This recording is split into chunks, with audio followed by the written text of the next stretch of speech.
Section 7, Under the Judges. Chapter 53, The Earlier Judges.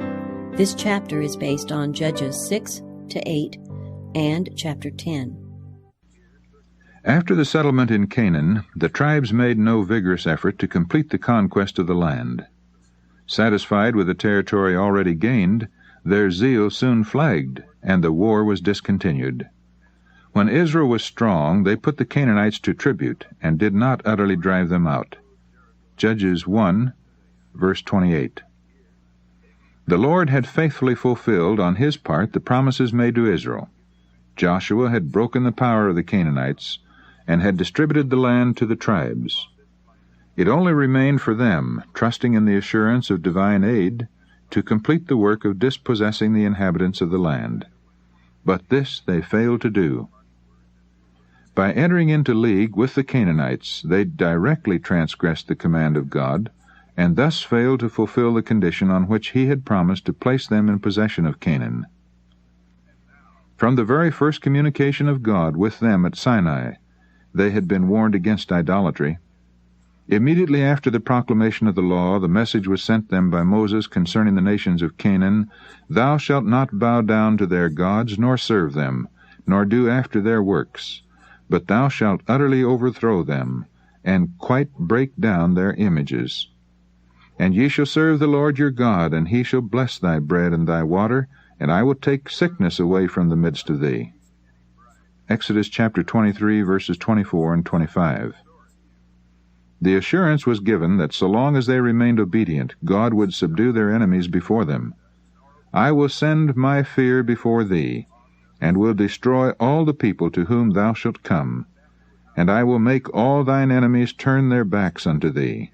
And I will send hornets before thee, which shall drive out the Hivite, the Canaanite, and the Hittite from before thee.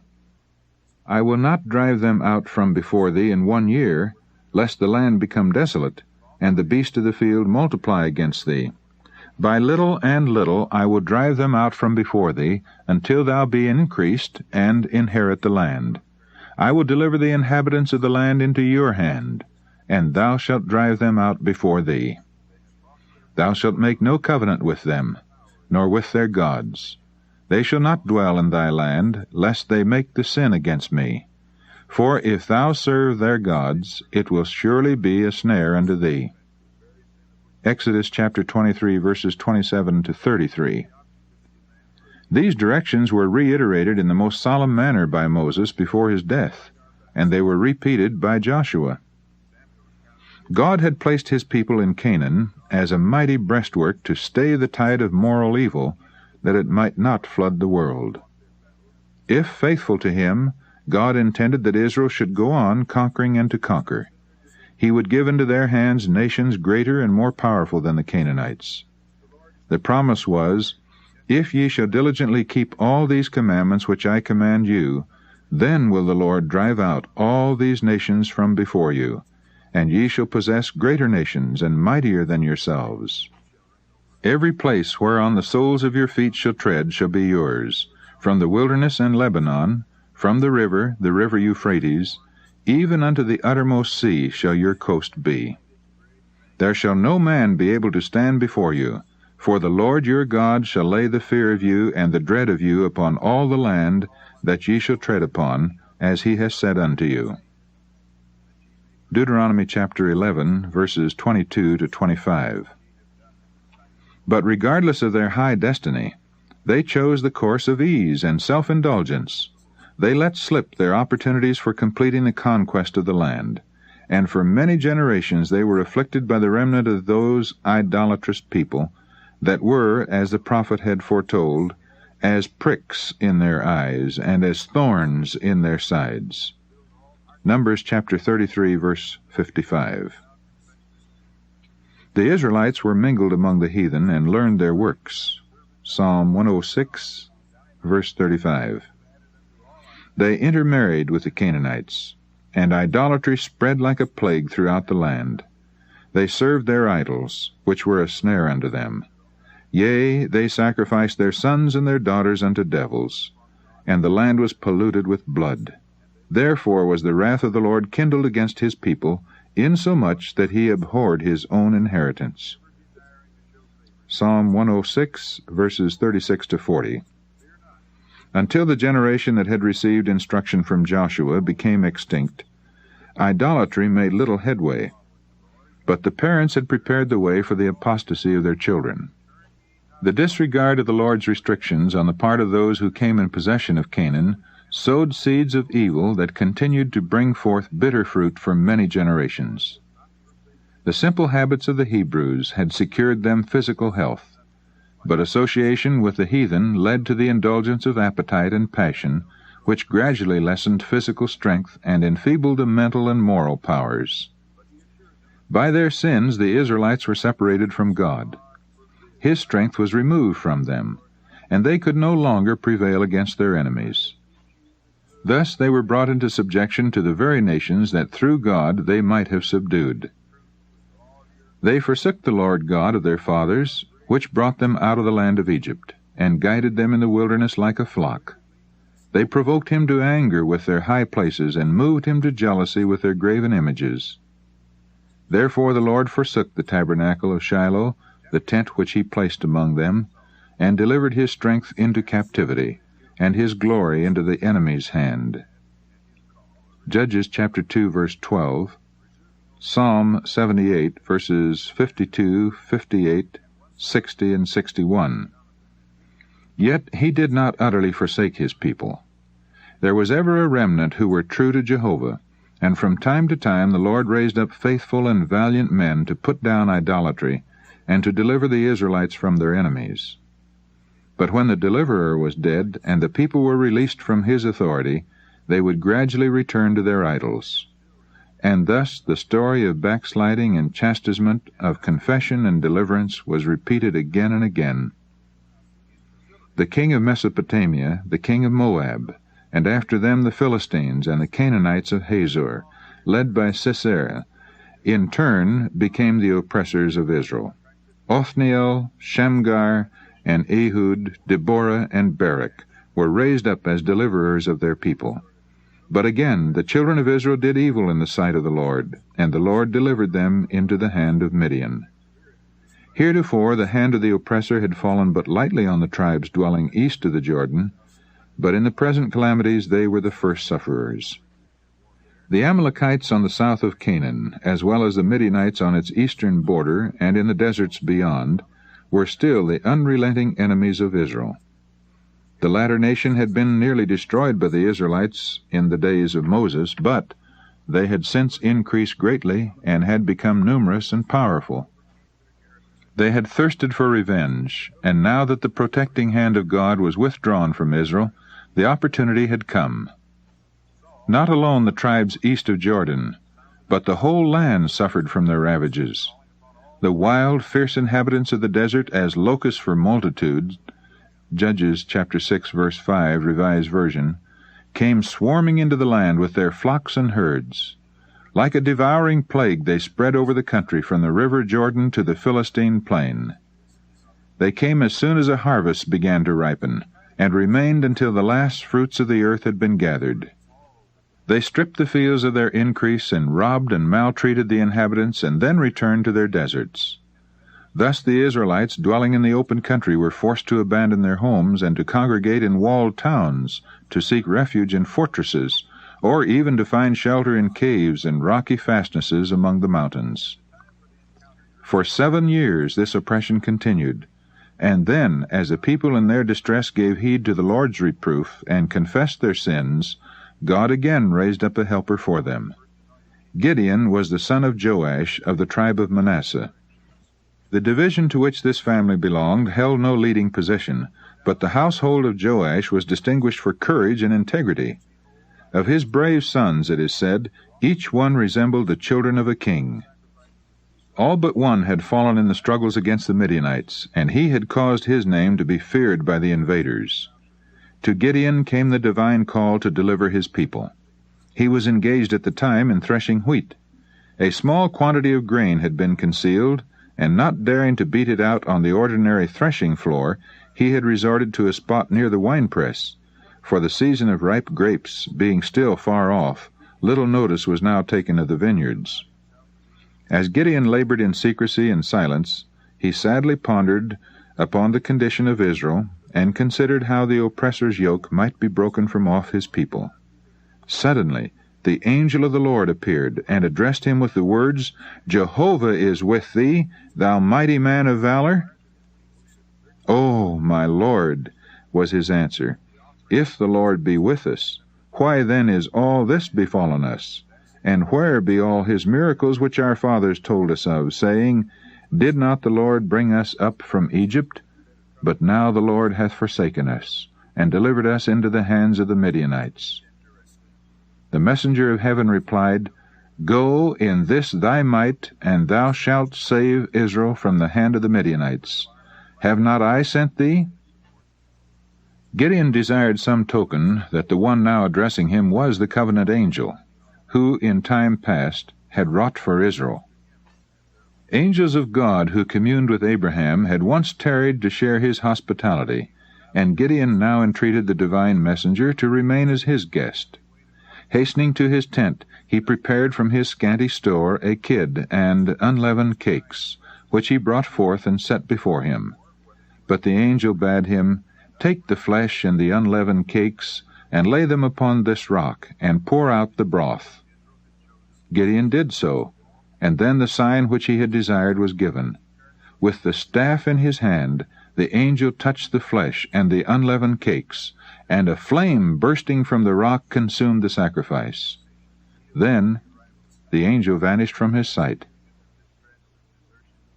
Gideon's father, Joash, who shared in the apostasy of his countrymen, had erected at Ophrah, where he dwelt, a large altar to Baal at which the people of the town worshipped. Gideon was commanded to destroy this altar, and to erect an altar to Jehovah over the rock on which the offering had been consumed, and there to present a sacrifice to the Lord. The offering of sacrifice to God had been committed to the priests, and had been restricted to the altar at Shiloh. But he who had established the ritual service, and to whom all its offerings pointed, had power to change its requirements.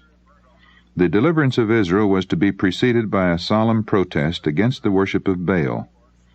Gideon must declare war upon idolatry before going out to battle with the enemies of his people. The divine direction was faithfully carried out. Knowing that he would be opposed if it were attempted openly, Gideon performed the work in secret, with the aid of his servants accomplishing the whole in one night. Great was the rage of the men of Ophrah when they came next morning to pay their devotions to Baal. They would have taken Gideon's life had not Joash, who had been told of the angel's visit, stood in defense of his son. "Will ye plead for Baal?" said Joash. "Will ye save him? He that will plead for him, let him be put to death whilst it is yet morning.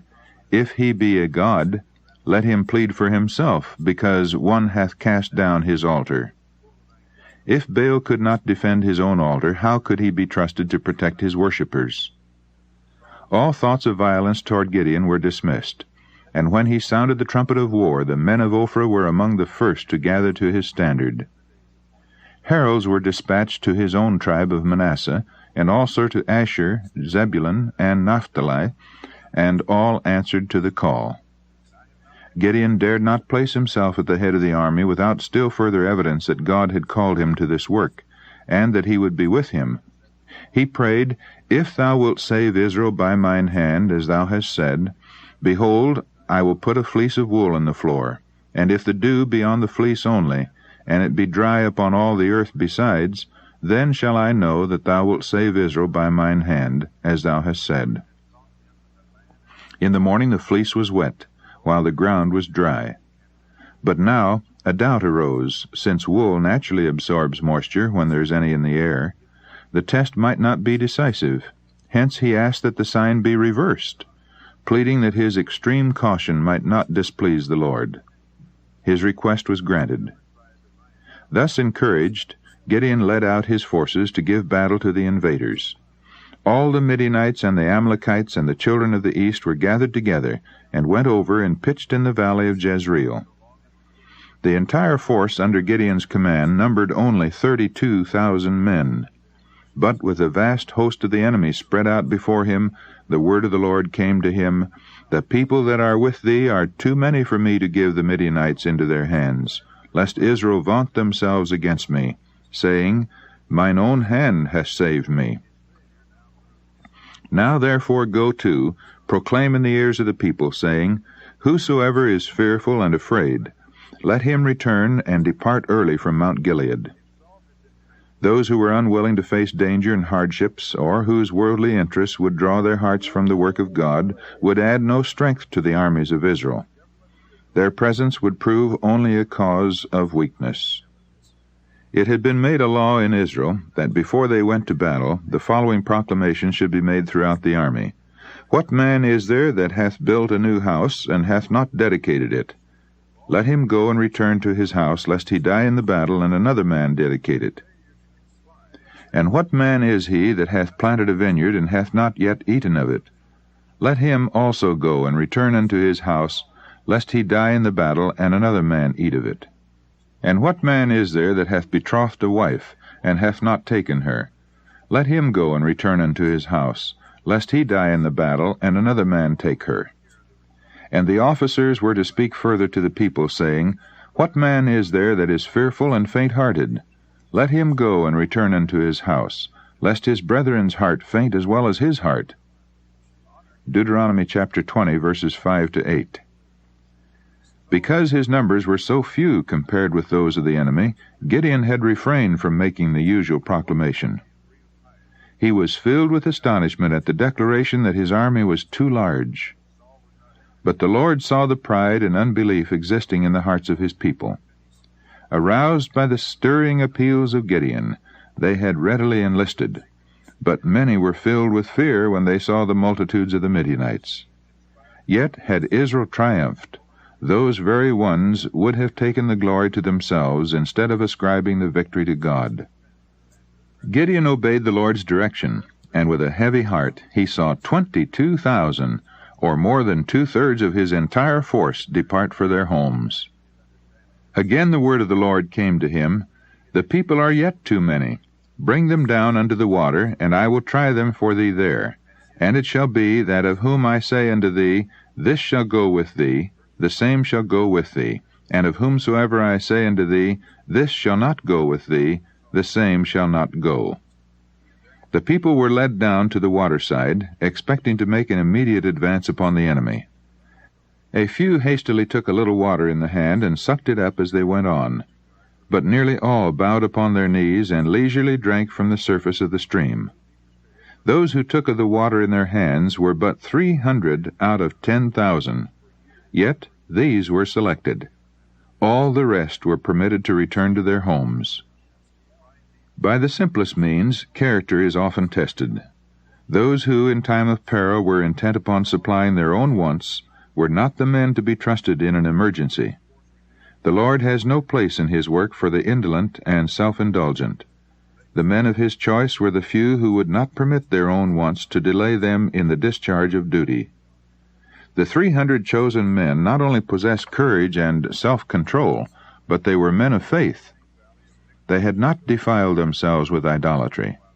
God could direct them, and through them he could work deliverance for Israel. Success does not depend upon numbers.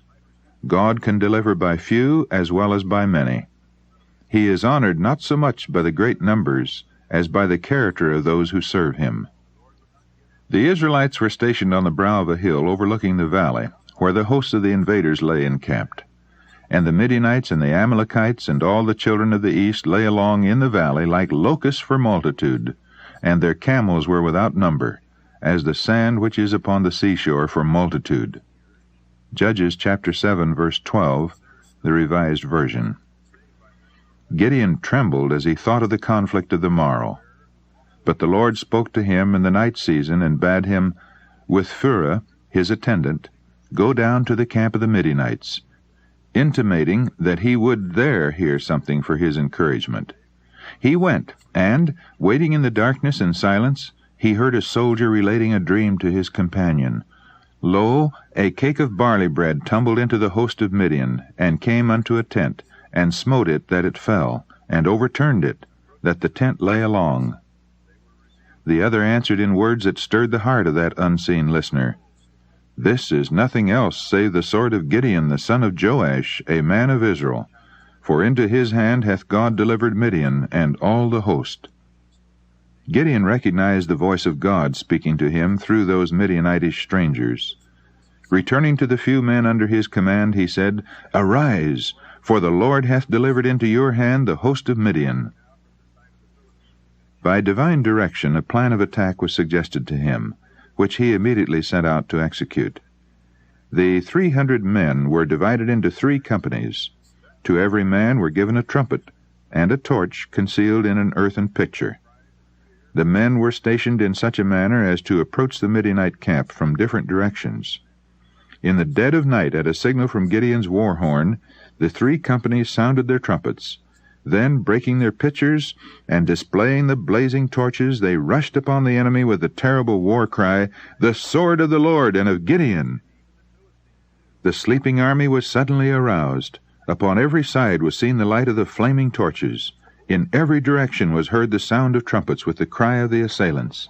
Believing themselves at the mercy of an overwhelming force, the Midianites were panic-stricken.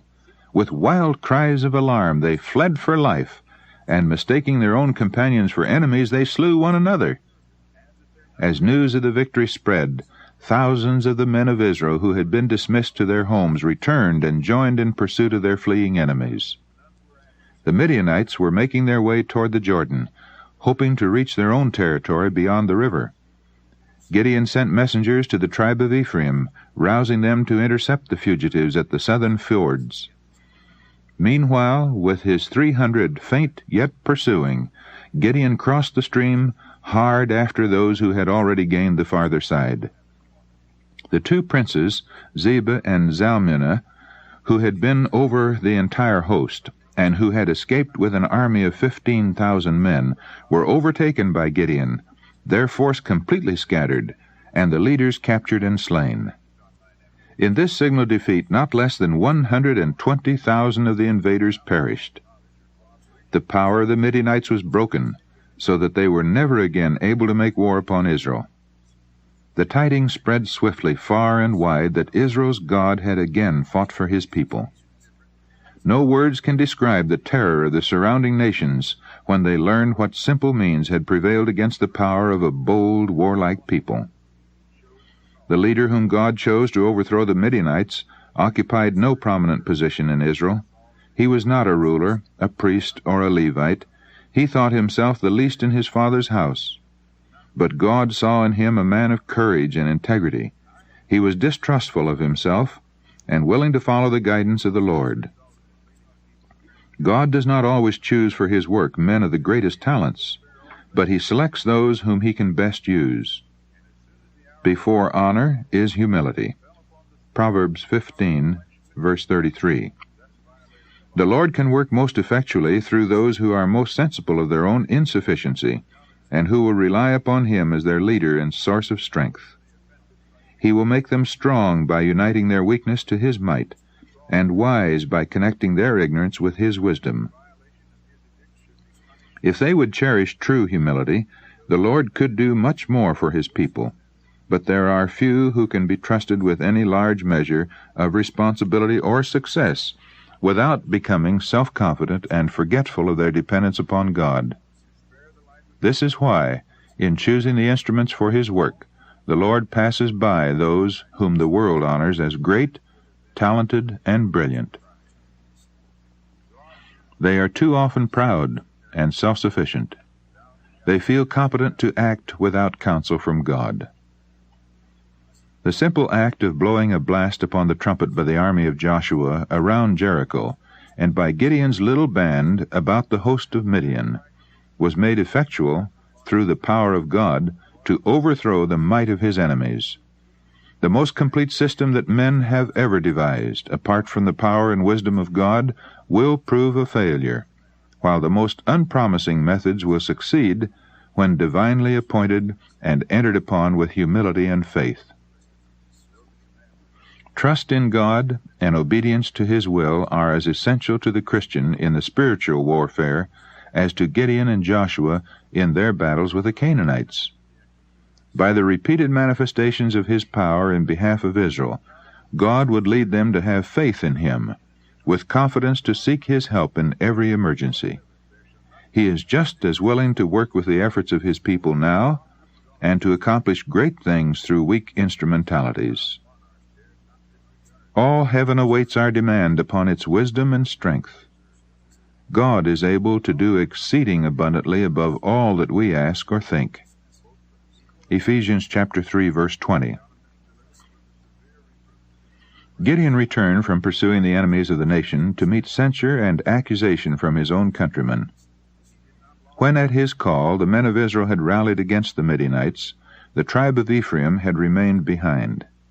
They looked upon the effort as a perilous undertaking, and as Gideon sent them no special summons, they availed themselves of this excuse not to join their brethren. But when the news of Israel's triumph reached them, the Ephraimites were envious because they had not shared it. After the rout of the Midianites, the men of Ephraim had, by Gideon's direction, seized the fords of the Jordan, thus preventing the escape of the fugitives. By this means a large number of the enemy were slain, among whom were two princes, Oreb and Zeb. Thus the men of Ephraim followed up the battle, and helped complete the victory. Nevertheless, they were jealous and angry, as though Gideon had been led by his own will and judgment. They did not discern God's hand in the triumph of Israel. They did not appreciate his power and mercy in their deliverance, and this very fact showed them unworthy to be chosen as his special instruments. Returning with the trophies of victory, they angrily reproached Gideon, "Why hast thou served us thus, that thou callest us not, when thou wentest to fight with the Midianites?" "What have I done now in comparison of you?" said Gideon. "Is not the gleaning of the grapes of Ephraim better than the vintage of Abiezer? God hath delivered into your hands the princes of Midian, Oreb and Zeb, and what was I able to do in comparison of you?"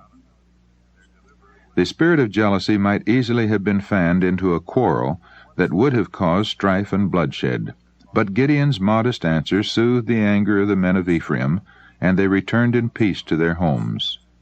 Firm and uncompromising where principle was concerned, and in war a mighty man of valor, Gideon displayed also a spirit of courtesy that is rarely witnessed. The people of Israel, in their gratitude at deliverance from the Midianites, proposed to Gideon that he should become their king, and that the throne should be confirmed to his descendants. This proposition was in direct violation of the principles of the theocracy. God was the king of Israel, and for them to place a man upon the throne would be a rejection of their divine sovereign. Gideon recognized this fact. His answer shows how true and noble were his motives. "I will not rule over you," he declared, "neither shall my son rule over you. The Lord shall rule over you." But Gideon was betrayed into another error, which brought disaster upon his house and upon all Israel. The season of inactivity that succeeds a great struggle is often fraught with greater danger than is the period of conflict. To this danger Gideon was now exposed. A spirit of unrest was upon him. Hitherto he had been content to fulfill the directions given him from God, but now, instead of waiting for divine guidance, he began to plan for himself. When the armies of the Lord have gained a signal victory, Satan will redouble his efforts to overthrow the work of God. Thus thoughts and plans were suggested to the mind of Gideon by which the people of Israel were led astray. Because he had been commanded to offer sacrifice upon the rock where the angel appeared to him, Gideon concluded that he had been appointed to officiate as a priest. Without waiting for the divine sanction, he determined to provide a suitable place, and to institute a system of worship similar to that carried on at the tabernacle. With the strong popular feeling in his favor, he found no difficulty in carrying out his plan. At his request, all the earrings of gold taken from the Midianites were given him as his share of the spoil. The people also collected many other costly materials, together with the richly adorned garments of the princes of Midian. From the material thus furnished, Gideon constructed an ephod and a breastplate, in imitation of those worn by the high priest. his course proved a snare to himself and his family as well as to Israel. The unauthorized worship led many of the people finally to forsake the Lord altogether to serve idols. After Gideon's death, great numbers, among whom were his own family, joined in this apostasy. The people were led away from God by the very man who had once overthrown their idolatry. There are few who realize how far-reaching is the influence of their words and acts. How often the errors of parents produce the most disastrous effects upon their children and children's children long after the actors themselves have been laid in the grave. Everyone is exerting an influence upon others and will be held accountable for the result of that influence. Words and actions have a telling power, and the long hereafter will show the effect of our life here.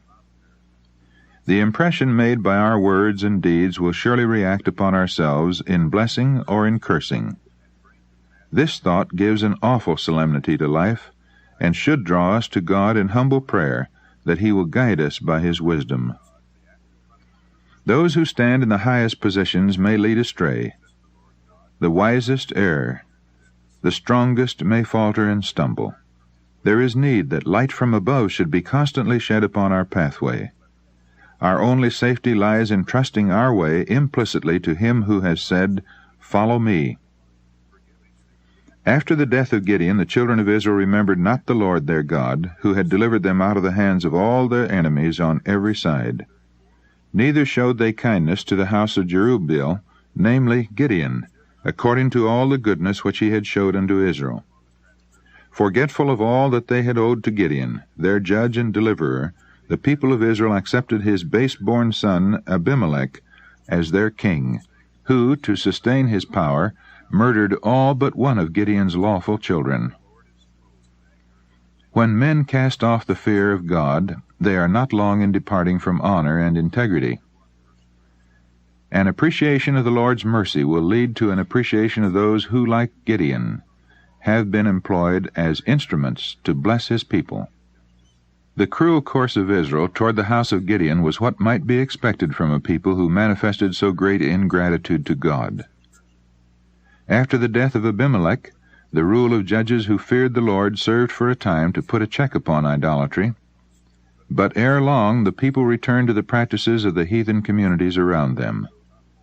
Among the northern tribes, the gods of Syria and Sidon had many worshippers. Of the southwest, the idols of the Philistines, and on the east, those of Moab and Ammon, had turned the hearts of Israel from the God of their fathers. But apostasy speedily brought its punishment. The Ammonites subdued the eastern tribes, and crossing the Jordan, invaded the territory of Judah and Ephraim. On the west, the Philistines came up from their plain beside the sea, burning and pillaging far and near. Again Israel seemed to be abandoned to the power of relentless foes. Again the people sought help from him whom they had so forsaken and insulted. The children of Israel cried unto the Lord, saying, We have sinned against thee, both because we have forsaken our God, and also served Baalim. But sorrow had not worked true repentance. The people mourned because their sins had brought suffering upon themselves, but not because they had dishonored God by transgression of His holy law. True repentance is more than sorrow for sin. It is a resolute turning away from evil. The Lord answered them through one of His prophets, Did I not deliver you from the Egyptians, and from the Amorites, from the children of Ammon, and from the Philistines? The Zidonians also, and the Amalekites, and the Midianites did oppress you, and ye cried to me, and I delivered you out of their hand. Yet ye have forsaken me, and served other gods. Wherefore I will deliver you no more. Go and cry unto the gods which ye have chosen. Let them deliver you in the time of your tribulation. These solemn and fearful words carry the mind forward to another scene, the great day of final judgment, when the rejectors of God's mercy and the despisers of His grace shall be brought face to face with His justice. At that tribunal must they render an account who have devoted their God-given talents of time, of means, or of intellect to serving the gods of this world. They have forsaken their true and loving friend, to follow the path of convenience and worldly pleasure. They intended at some time to return to God, but the world with its follies and deceptions absorbed the attention. Frivolous amusements, pride of dress, indulgence of appetite, hardened the heart and benumbed the conscience, so that the voice of truth was not heard. Duty was despised. Things of infinite value were lightly esteemed, until the heart lost all desire to sacrifice for Him who has given so much for man. But in the reaping time they will gather that which they have sown. Saith the Lord, I have called, and ye refused. I have stretched out my hand, and no man regarded. But ye have set at naught all my counsel, and would none of my reproof. When your fear cometh as desolation, and your destruction cometh as a whirlwind, when distress and anguish cometh upon you, then shall they call upon me, but I will not answer. They shall seek me early, but they shall not find me, for that they hated knowledge, and did not choose the fear of the Lord. They would none of my counsel, they despised all my reproof. Therefore shall they eat of the fruit of their own way, and be filled with their own devices. But whoso hearkeneth unto me shall dwell safely, and shall be quiet from fear of evil. Proverbs chapter 1, verses 24 to 31, and verse 33. The Israelites now humbled themselves before the Lord, and they put away the strange gods from among them, and served Jehovah. And the Lord's heart of love was grieved for the misery of Israel. O the long-suffering mercy of our God! When His people put away the sins that had shut out His presence, He heard their prayers, and at once began to work for them. A deliverer was raised up in the person of Jephthah, a Gileadite, who made war upon the Ammonites, and effectually destroyed their power. For 18 years at this time Israel had suffered under the oppression of her foes, yet again the lesson taught by suffering was forgotten. As His people returned to their evil ways, the Lord permitted them to be still oppressed by their powerful enemies, the Philistines. For many years they were constantly harassed, and at times completely subjugated by this cruel and warlike nation. They had mingled with these idolaters, uniting with them in pleasure and in worship, until they seemed to be one with them in spirit and interest. Then these professed friends of Israel became their bitterest enemies, and sought by every means to accomplish their destruction. Like Israel, Christians too often yield to the influence of the world and conform to its principles and customs, in order to secure the friendship of the ungodly. But in the end it will be found that these professed friends are the most dangerous of foes. The Bible plainly teaches that there can be no harmony between the people of God and the world. Marvel not, my brethren, if the world hate you. 1 John chapter 3, verse 13. Our Savior says, Ye know that it hated me before it hated you. John chapter 15, verse 18. Satan works through the ungodly, under cover of a pretended friendship, to allure God's people into sin, that he may separate them from Him. And when their defense is removed, then he will lead his agents to turn against them and seek to accomplish their destruction.